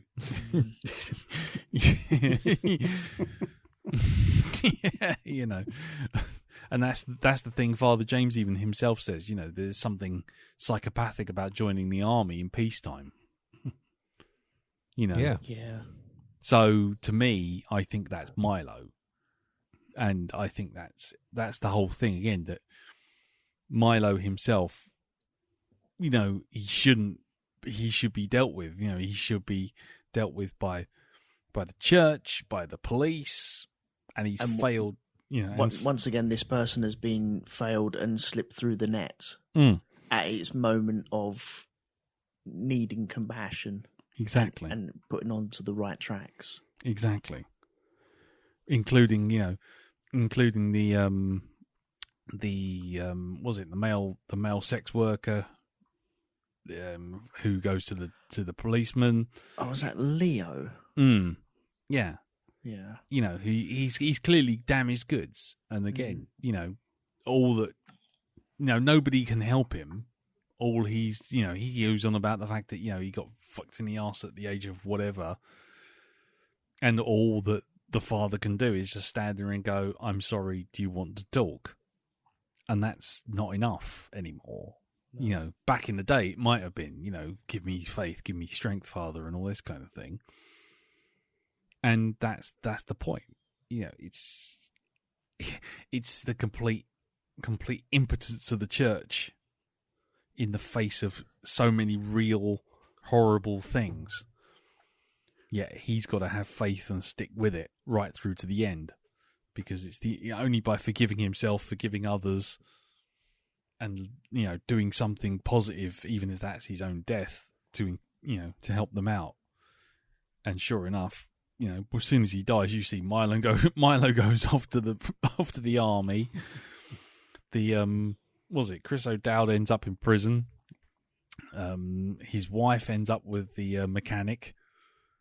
You see all these people, sort of moving on because they're not focused, because they're not focused on him anymore. Yeah. Anyway, that's my take on it. And that's my TED talk. Yeah. Has anyone got any additional things they want to bring up about it? Because I get the sense we're a little bit. With the problem, the thing is with this is to kind of when you've got damaged people like this, what can you actually do? Exactly. You know what I mean? This kind of the number one thing that will come up time and time again if you look into this is if people are fucked up, there's one thing that has to be done. They've got to decide they don't want to be fucked up anymore. And exactly. Unless they make that decision themselves, there's nothing you can do. Yeah. You know what I mean? That's kind of the grim inevitability of it. You know what I mean? It is kind of. My wife Teresa, she works for Child Services, so we confront the problems of Mm. how do you help people who actually need help, but they won't accept help or won't want help for a variety of reasons. The other thing, just to go back to something Elton said about the countryside and the scenes. Yeah. I think my take on that was you got this town full of, frankly, horrible, bitter people, and they live in one of the most beautiful places. One that, I think, for many people watching this movie who live in cities and places aren't lovely and picturesque and rural. This is the place people dream of moving to get away from it all and living the dream. Yeah. Yet the people there in this beautiful place fucking hate it and hate each other. Yeah. I think because Ireland in particular has this reputation as the Emerald Isle being so beautiful, but it is very rural, very insular, that can be very alienating. And I think it comes up in a lot of Irish fiction, from like sitcoms to serious dramas. There's that tension between this beautiful countryside that everyone else who isn't Irish and doesn't have to live there covets and thinks it's like heaven on earth. It's beautiful. But if you live there, you don't see it like that. Well, it's funny you mentioned that, because my brother's just, I say emigrated, but he now basically lives out there, just south of Cork. And the whole thing, from the sound of it, is like the village that he lives in is so sparse with so few people out there that him moving into the house made the local village newsletter. that because there's only like 20-30 people in the area, and they all drop by one after another to sort of A, check him out, but B, offer help and this kind of thing. And it does sound like the most isolated place on earth. And it's just, and he's doing okay at the moment, because I think he's playing Farmer Barleymow in his house, really. But it does strike me as something where, if I was to find out, like in 6 months' time, that he'd gone completely batshit crazy and just walked into the sea, it would not surprise me. but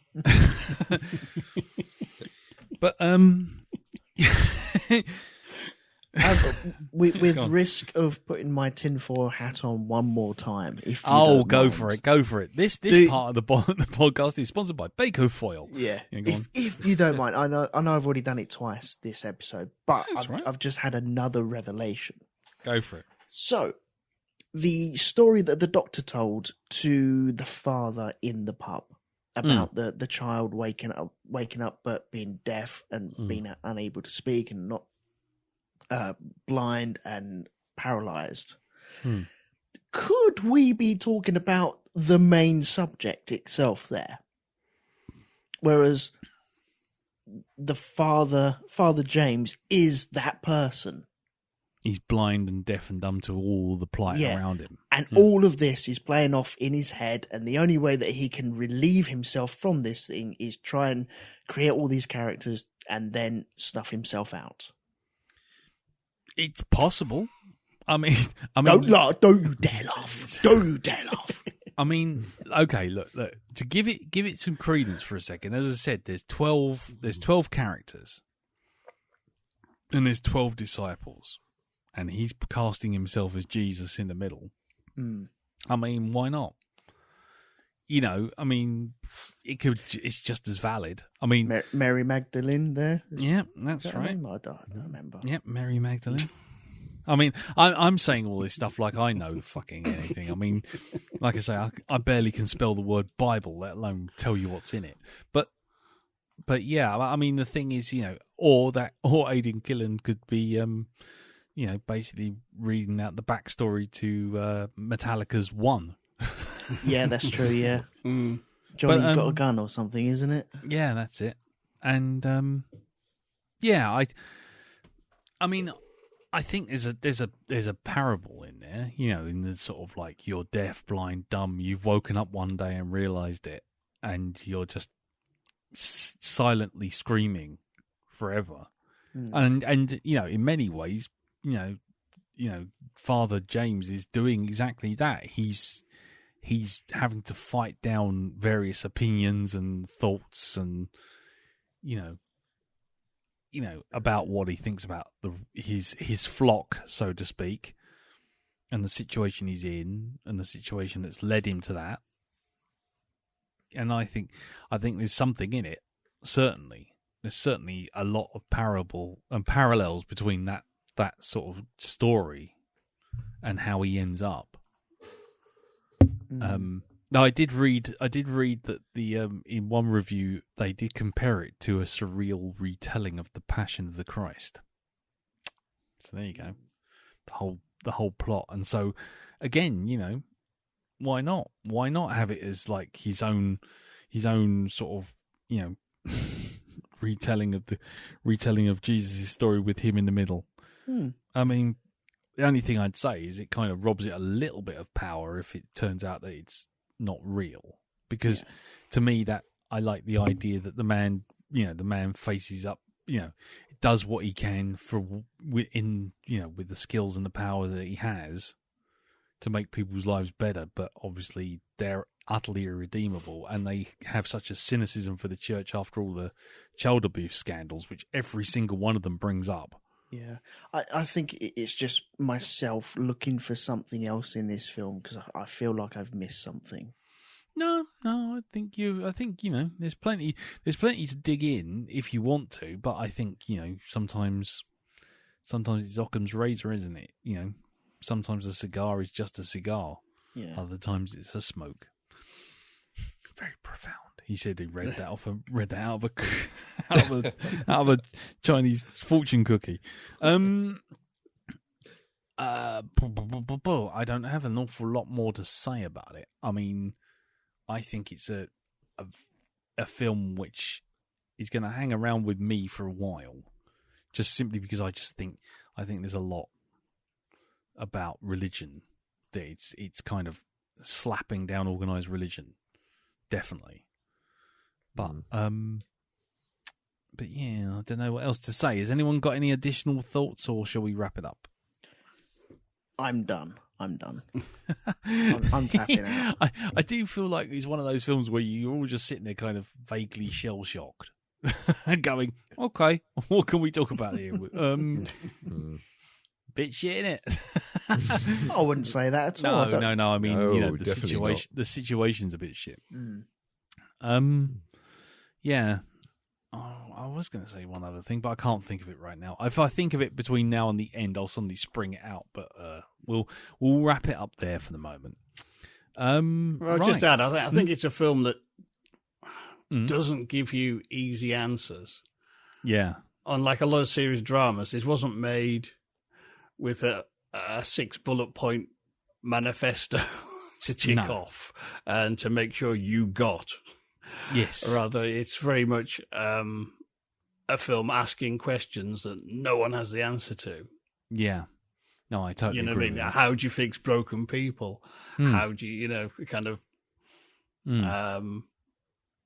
how far can you forgive people who've done appalling things? Yeah. How do you deal with appalling things that have happened? And, there isn't a pat.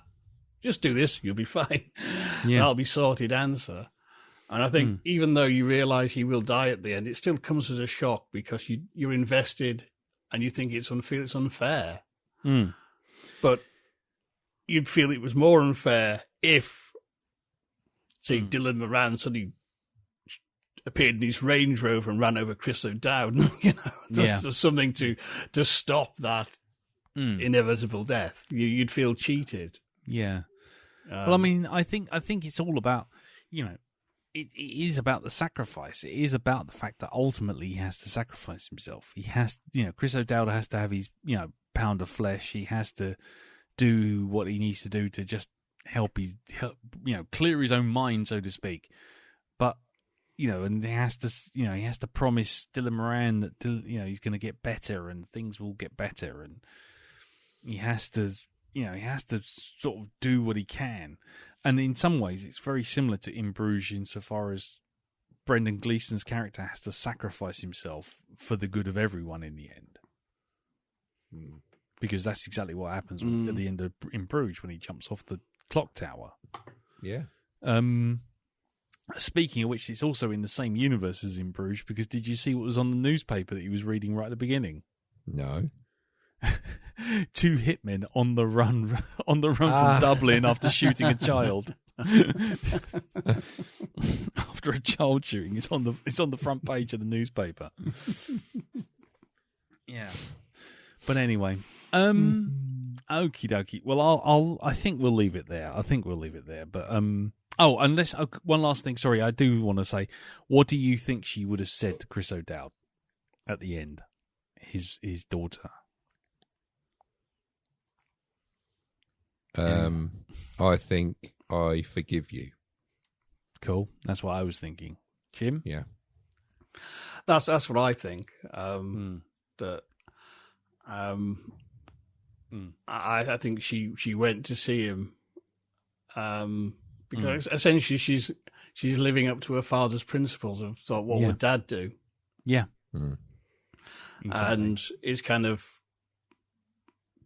I don't want to say that's how you win, but the darkness hasn't won because she does that, because she still has some principles and tries to be the better person, and is reaching out to someone who's done something probably very nearly unforgivable. Yeah. To her personally. Mm. Yeah. Well, I think, you know what, from her point of view, I think it's in general what people say is it's letting something like this, set up home in your head without paying rent. It's that don't let it do it, because, a terrible thing has already happened. If you let this stay here, then you've literally, you've kind of ended your own life, because you're not going to go anywhere. You are in limbo. If you are constantly, if you're weighed down by this, if you're letting this stop you from moving on. Yeah. Living in your head rent free. Yeah. That's it. It's that, the best thing she can do is not to let it stop her from living. Yeah. And it's not like a case of because he's won. It's this bloke he's fucked up. That's it. He's it's not saying what he did was right, because it wasn't. But it's not a win for him, though, is it? No, it's not actually going to bring him any peace either. No, it's not, and he probably knows that. I don't know that he does. I think because I think he just wants to. He has to do something to feel like he's got agency. But then he does it, and it's that whole thing of, after that, how did he feel about it? And it's going to be that whole thing of, well, it didn't bring anybody back. It didn't go back in time and undo what had been done. That's still there, and now I've got the guilt of taking a person's life. Yeah, this is, it's not worked out the way he maybe thought it would do. Yeah, that he'd feel absolution for doing this, and it's not. No, and it's that whole thing of violence begets violence, and and again, Brendan Gleeson's character is the one that stops it. Yeah. By just, I don't know. Sorry, go on. I was just going to say, by throwing the gun in the sea. Yeah. I don't know if you can, because how they say, if you stoop to what your enemy does, the terrible things your enemy does, then you are just as bad as the enemy you fight.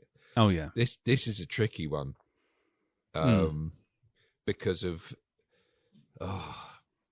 one involved torture and the other one was just a bullet through the head. That's it. Mind you, I suppose in some way, keeping him waiting a week is like torture, but not on the scale that Chris O'Dowd's character suffered. Yeah, man, it's the whole. It's a really difficult. It's a really difficult thing to try and deal with. Yeah, that what do you how feeling anything for this? What do you personally feel, given all the facts you're seeing it from many different.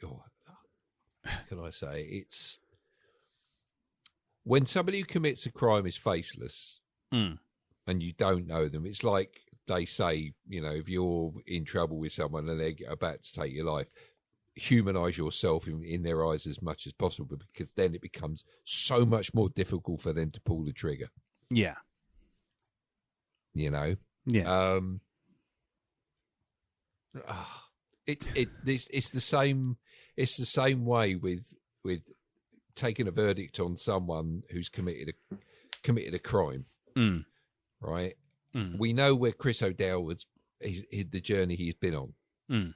He's done something terrible, but then it's not like you're saying what he's done is right, because it's not. But you understand why he got to that point, and it's almost as if him doing it, the damage that he received from what he went through has taken that has made that decision for him.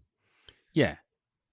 He's broken man, isn't he? He's been driven by things he doesn't understand anymore. Yeah, and he thinks the peace, he took the way of anger out of it.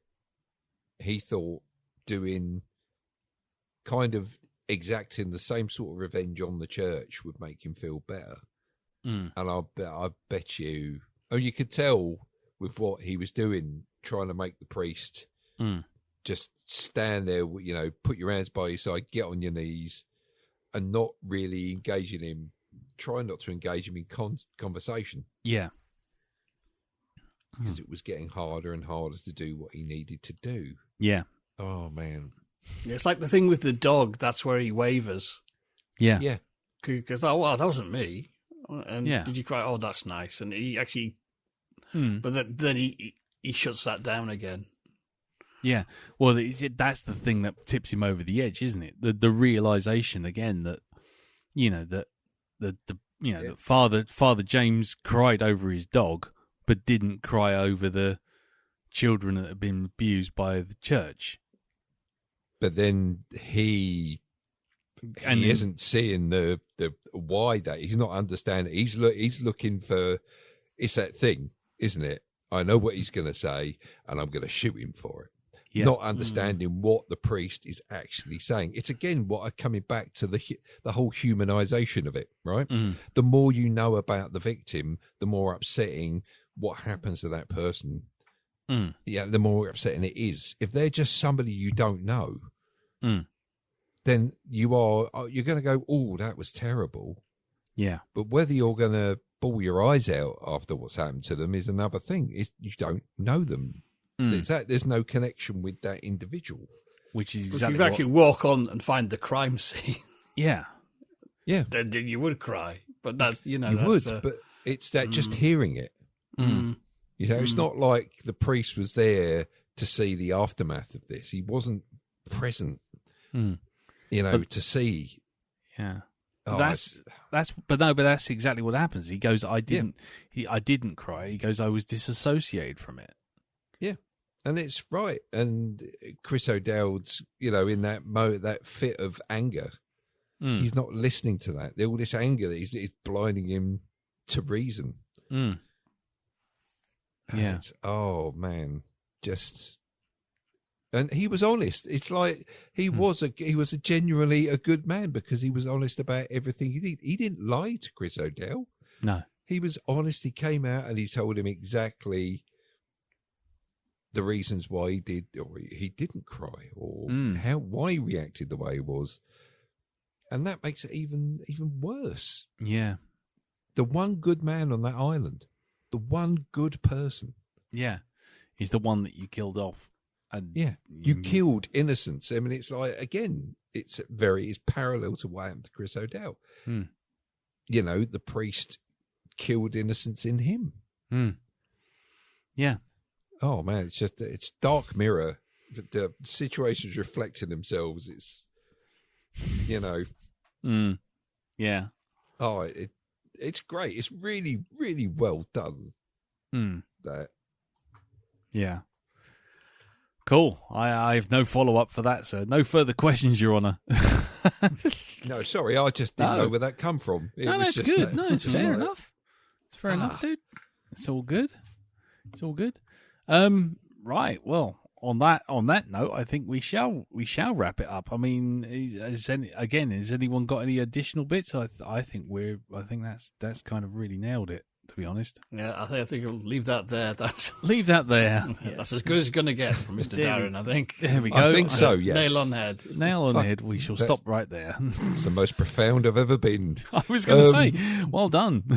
Fuck me! Did I swallow the little book of philosophy like Bill Bailey does in Black Books? Black Books, yeah. When you go to bed, try having a little bit of lavender in your milk. Yeah, exactly. A little book of calm. Okay, well, we'll leave it right there. But before we get to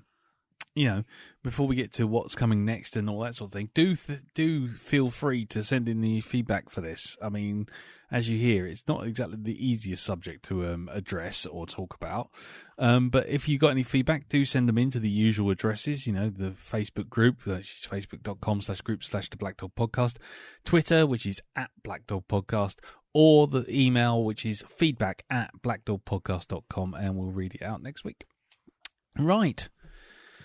Whew, well, let's draw it a close there, and now we shall move on to you, Mr. Elton, because we're going to find out what next week's movie is going to be. Yes, that's right. It's my choice, isn't it? It is your choice, sir.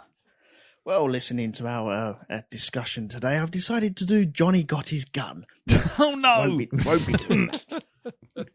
Jesus Christ. No.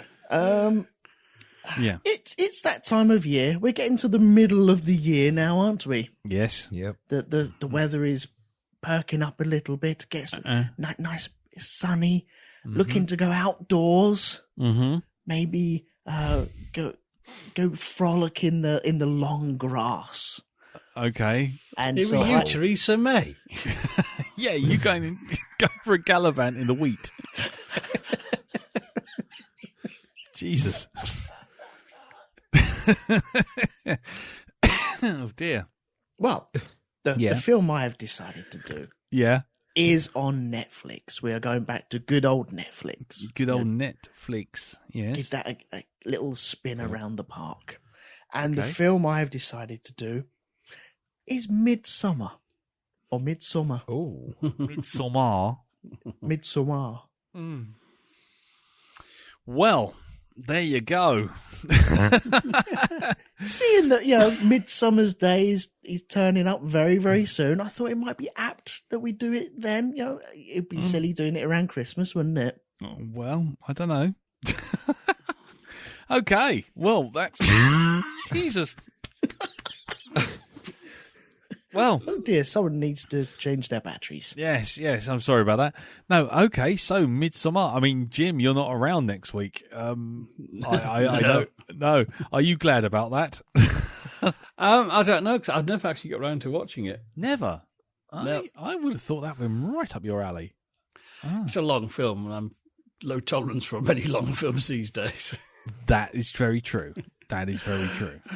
It's often like the number of films kind of, should I put that on? Oh, actually, it's getting a bit late. Mm. You have to carefully plan these things. Yeah. Cool. Okay, so... make sure I get my shit together and cook an early tea so we can fit in a 3-hour film. And be awake at the end. Nice. Okie dokie. Well, you're not here next week anyway, so... Yeah, I was going to say, are you looking forward to watching it? But obviously, it don't really matter then. If you don't, if you watch it or do, I mean, I would say send in feedback, but obviously, you're off doing your own thing and you're trying to do your own podcast, let alone record feedback for us. Okie dokie. Darren, have you seen Midsommar? Never. Not at all. Have you heard of it? I have, yes. Okay. Are you looking forward to it? I don't know. I really don't know. I've read mixed things about it, and I've got people who have seen it who either really like it or really don't. Me, I will have to say, to me, it sounds like it's going to be, or it sounds like The Wicker Man for the modern age. And I wasn't, and I'm going to get fucking shunned. I'm not a big fan of The Wicker Man, you see. That's the thing. It's not a film that works on me. No. Right? So Fair. I don't know how I'm going to feel about this. Okie dokie. As long as it's not a cure for wellness, that kind of thing. Oh, shit. I can always change it if you want. No. We're doing it, man. We're doing it. Yeah. Yes. Okay. What about you, Elton? I mean, it's your pick. Have you actually seen this before? Yes, I have seen this before. Oh, right. So you're doing this. You're doing this for nefarious reasons. I really enjoyed it. Oh, right. Okay. And am interested in how it holds up. Cool. Okie But dokie. from my memories, I really, really enjoyed it. So I want to revisit. And because it is like Midsummer's Day as well, it kind of just, it's poetry, man, isn't it? It rhymes. Yeah. I mean, for me, I gotta say, I've never seen it. I've seen and heard so much about it, but I will also say that it's from the guy who wrote and directed, was it Hereditary, which I found to be hilariously awful. while everyone else was telling me it was like the second coming of horror, and I was sitting there going, no, but that's just me. So Yeah. I've actively avoided Midsommar because I just thought I don't know if I really want to watch another film by the person who did Hereditary and wasted 2 hours of my life over running someone up a wall and having naked people in my garden. But setting fire to Gabriel Byrne. I'm feeling really bad now. No, it's cool. I don't know what it's like. I'm gonna watch it and see what it's like. But I'm just saying, I mean, I've seen films by certain actors and directors before, and I thought I never want to see another one of their films again, and then been surprised by whatever comes next. I mean, Last Jedi to Knives Out. What would you have said there? But no, I actually like Knives Out. So yeah, give it a chance. So yeah, let's see how it goes. I'm interested to see it. Not sure I'll watch it with the kids around, mind you. If Hereditary was anything to go by. Yeah. So cool. Okay. Well, there you go. So, ladies and gentlemen, we will be watching Midsommar. I think we have to go Sommar because it's the way it's spelt. But Yeah. we'll see what it's like and what it's about. And well, if anyone's got any thoughts about it, obviously drop them in the places we've mentioned before. Right. So that's next week. But what's happening this week over in Pimp's Corner with Hypnagoria, sir? What's happening in Hypnagoria land? This week I'm releasing the very final episode in my Nightmares of Nosferatu series, in which we look at the influence it had on Salem's Lot and look at Shadow of the Vampire. Oh, good. And the unofficial sequel to Herzog's Nosferatu, Vampire in Venice, starring Klaus Kinski. Oh, right. Okay. And of that, my other show, Commentary Club, we've just released an episode doing Pacific Rim. Yep. And there should be a little short story about vampires as well by the end of the week as well, as soon as I do the music for it. Oh, lovely. Fair enough. Cool. And that's all over at hypnagoria.com. It is indeed. Lovely and indeed jubbly. Right. And what about you, Elton? What's going on over in Rogue 2 Media Land?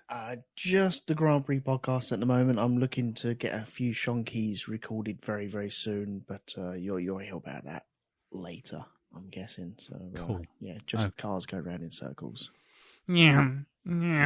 Okay. Cool. Darren, are you doing anything at the moment? Podcast wise? No. Cool. Okay. Well, you can find me or not really doing much else apart from maybe a bit of Twitter over on the usual places. And yeah, that's about it really.